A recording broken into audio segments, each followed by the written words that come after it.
Inferior ego. Low self-esteem means showing yourself or imagining yourself to be less than what you are. High self-esteem is imagining yourself to be much more than what you are. Again, this is also based on the opinions of others. You judge yourself based on your lifestyle rather than your life. You weigh yourself by the cars and real estate you have purchased, not by the quality of consciousness you have achieved. The big problem is that you don't know how to remove your personality and go to the next personality. You don't know how to use personalities like coats. You are caught in one personality. Using the wrong personality in the wrong place is what I call ego. Understand, if you are arrogant and violent where you need to be polite and humble, it is being egoistic. If you are polite and humble where you need to be courageous, you are egoistic. Understand, we always think, if I am very humble, how can I be egoistic? Be very clear, ego standing on its head is also ego. It is called inferior ego. An incident from the life of Ramana Maharshi. One of Ramana Maharishi's disciples translated one of his books into another language. In the translation, inside the book, his name was also published as the translator. When the disciple saw the book, he was shocked to see this. He went to the concerned authorities and scolded them for this mistake. He then went and told Ramana Maharishi, "Bhagwan, they should not have put my name. I don't feel my name should be publicized. I am not that kind of person." Bhagavan said, the ego that asks for the name to be there and the ego that asks that the name not be there are one and the same. Relax. Be very clear. The inferior ego that is trying to show humbleness is also ego. With a superiority complex, with a violent, aggressive ego, at least society will teach you. This ego is very visible. With the humble ego, you will escape from society. That is more dangerous. It is a cunning ego that can nicely save itself. Types of ego. Active ego versus passive ego. The active ego is easy to recognize. People with an active ego will behave in a high-handed fashion. They will claim self-importance openly. They will be arrogant. This ego is actually easy for a master to deal with. He just needs to bang on it a few times and it will break. A small story. A psychiatrist asks his patient if he is suffering from fantasies of self-importance. The man replies, "Absolutely not. In fact, I think much less of myself than I really am." A person with an active ego will not be willing to let go of it at any cost. Passive ego is very subtle and cunning. People who have a passive ego will pose as being very humble, lacking courage to face people, and shying away from taking credit. The worst part of this is that they think they are like this because they are not egoistic. Actually, they are so carefully guarding their ego from getting hurt by unconsciously thinking they are humble. People with active ego are like dried, hard twigs. They can be broken easily. People with passive ego are like fresh, green twigs. Each time their ego is hit, they bend but don't break. Their ego is so well safeguarded that it becomes difficult to deal with. Actually, they work very hard to safeguard it, but in a sweet and passive way.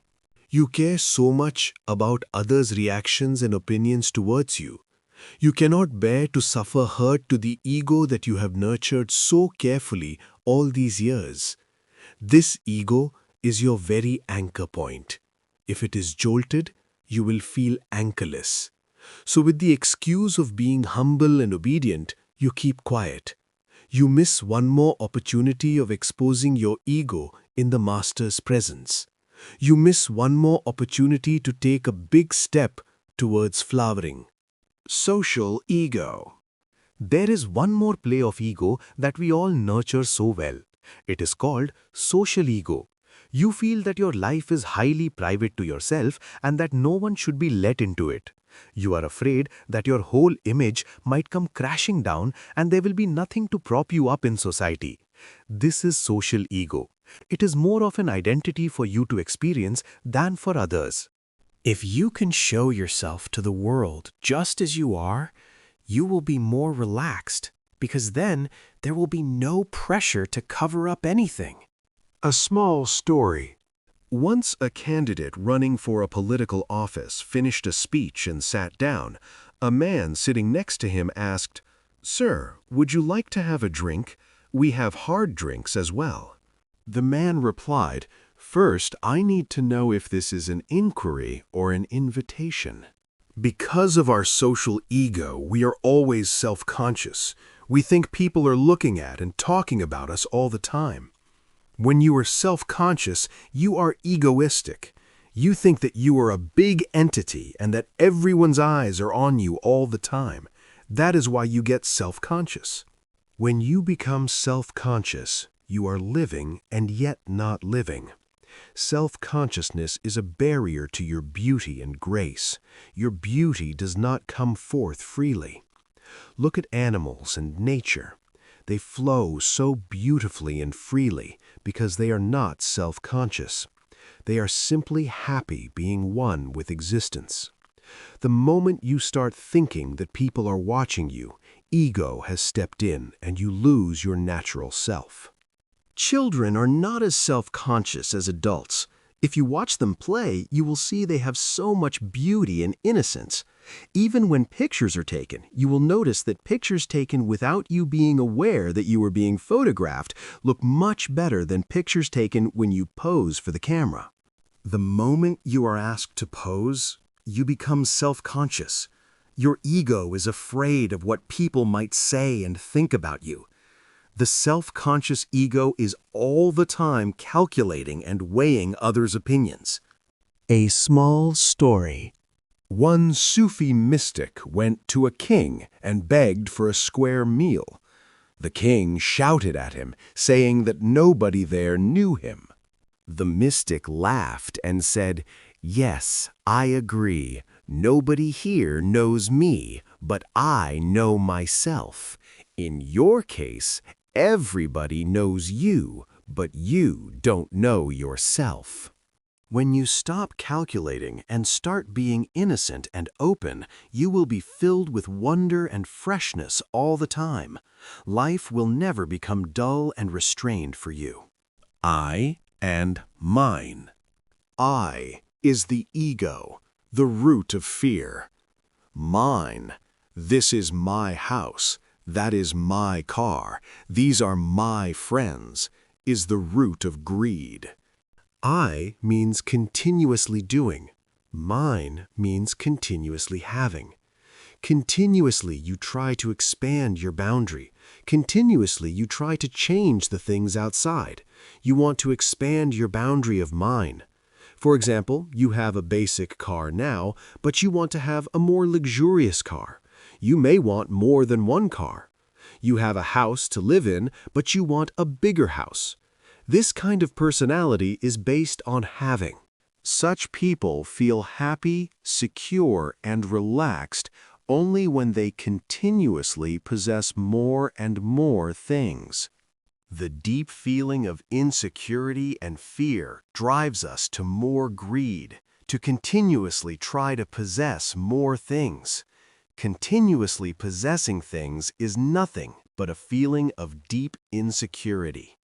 You can see the idea of continuously possessing more and more things is just because of fear and insecurity. We usually feel more secure if we have more friends, more relatives, and more things around us. With more security, we feel we will not be taken away from this world. Ego versus master. People ask me, why do we have to follow masters? I tell them, you don't have to follow masters, but if you don't follow masters, you will be following your ego, that's all. There are only two options. Either you listen to the master or you listen to the ego. Master is the being who has already achieved eternal bliss, Nitya Ananda. If you follow him, you will also reach that state. As for your ego, you know what it has achieved so far and what it is heading towards. If you are happy, comfortable, contented, and blissful in the path in which your ego is already leading you, then you can follow your ego. Nothing is wrong with that. If you are a little uncomfortable, if you want to change, then follow the master's path. There are only two things, master and the mind. If you follow the master, you cannot follow the mind. If you follow the mind, you cannot follow the master. There is a beautiful word, namaha. It means not mine. I am not. I surrender the I and mine at the feet of the master or God. Story of Dakshinamurti Swamigal. A small story. There was once an enlightened master by the name of Dakshinamurti Swamigal. He used to sit under a banyan tree. His presence was so intense that a person could touch it, feel it, and almost see it. His silent presence was so powerful that neither he needed to talk nor the other person felt the need to speak. One of the court poets of the kingdom sang 1,000 verses on Dakshinamurti Swamigal, whom he referred to as a saint. This poet said Dakshinamurti Swamigal was the greatest warrior. By tradition, you would be given the title of greatest warrior only if you killed 1,000 elephants in a war. This poet sang all 1,000 verses praising the power and heroic qualities of Dakshinamurti. When the king heard this, his ego was hurt because it was known throughout the region that only he had killed 1,000 elephants in war. Until that time, only the king had the title of the greatest warrior. The king called the poet and angrily said, "Justify your action of singing the 1,000 verses in praise of the naked beggar sitting under the banyan tree, otherwise your head will be cut off." The poet said, "I don't have any reason or justification. You can kill me, but there is something about his presence. I want to make one small request. If you have some time, go and sit in his presence just once. That's all I'm asking, nothing else." The king was curious to know more about Dakshinamurti Swamigal. Along with his entire army, he set off to meet him. Kings always travel with their paraphernalia because they lose their identity without it. In contrast, Dakshinamurti Swamigal was a Paramahamsa, an enlightened master. The king found him sitting under a big banyan tree without paraphernalia, not even clothes. He was just blissful in himself. Imagine the scene. This simple beggar sat in a corner without any clothes. He was merged in bliss and peace, completely lost in existence. He sat in intense silence and peace. The silence penetrated anyone in his presence. The king jumped down from his chariot and went towards Dakshinamurti Swamigal. On seeing the king and his army and hearing all their commotion, Dakshinamurti did not even move. He opened his eyes and looked straight into the king's eyes. It was the first time someone had dared to look straight into the king's eyes. The king had always looked at others and they had always put their heads down. For the first time, somebody looked straight into the eyes of the king. He was completely shaken. After a few seconds, the king put his head down. He clearly felt something happening inside his being. Dakshinamurti Swamigal, the master, signaled the king to sit down.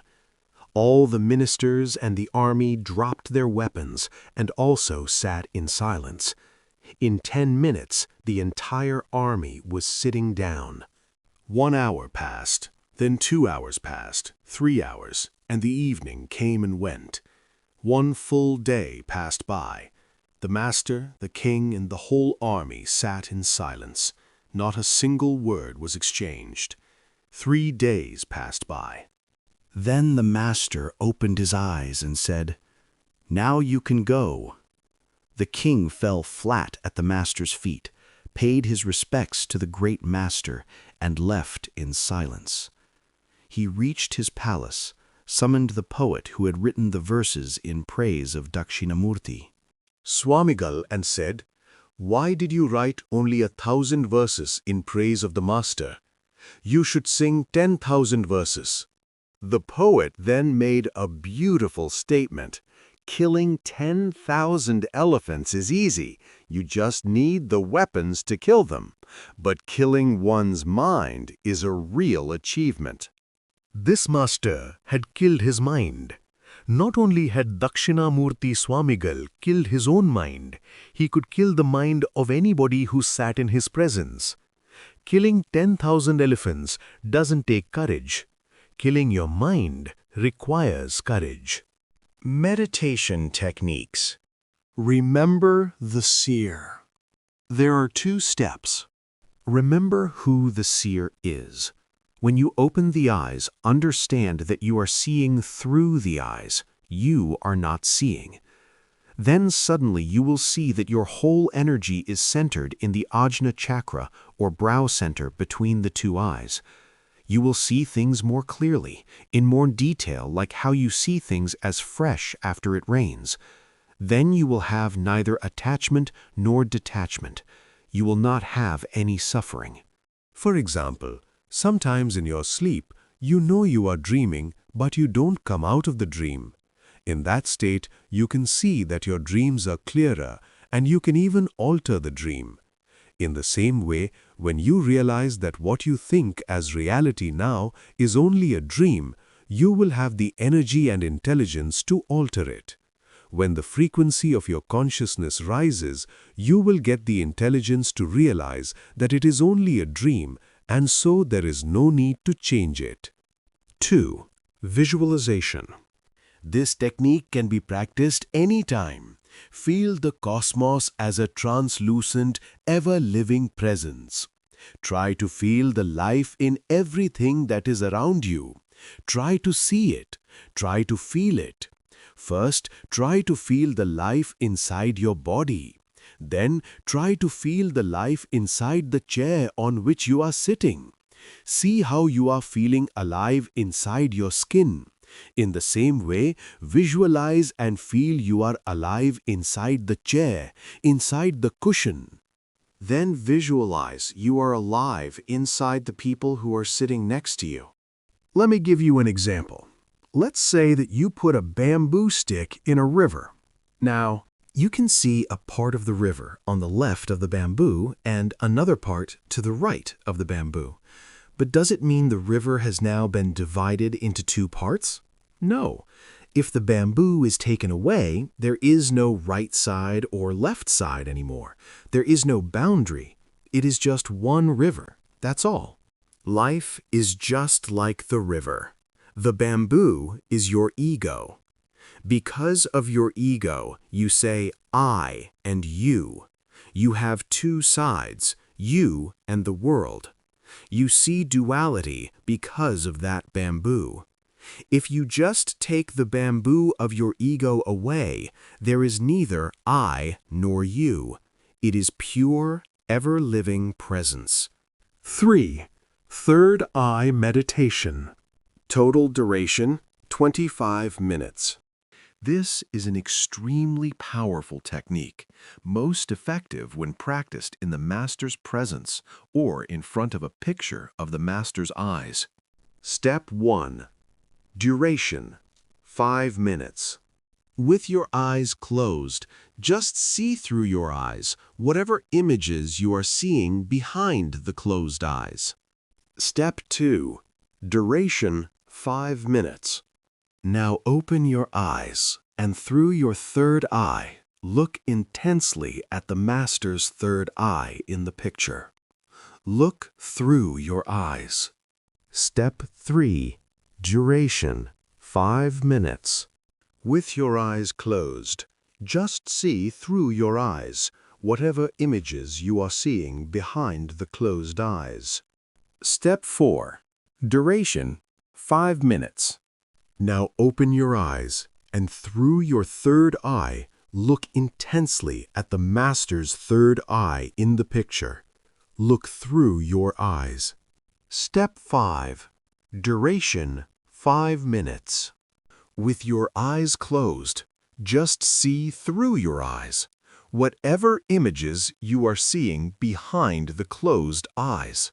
During this meditation, you may see visions of your favorite deities, or you may find that the master's form is replaced by a beam of light. Sometimes you may see total emptiness where his picture was. Don't be alarmed or lose your awareness at these moments. It is not hypnosis. In fact, it is a dehypnotizing process. Your superconscious is being awakened. If you see only light or emptiness, it is a sign that you have done the meditation with deep sincerity. That is the truth of our nature, that we are all nothing but energy. Seeing through the eye, you can achieve the I. Currently, you are making up your own reality. If you see through the eyes, you will wake up from it and see reality as it is.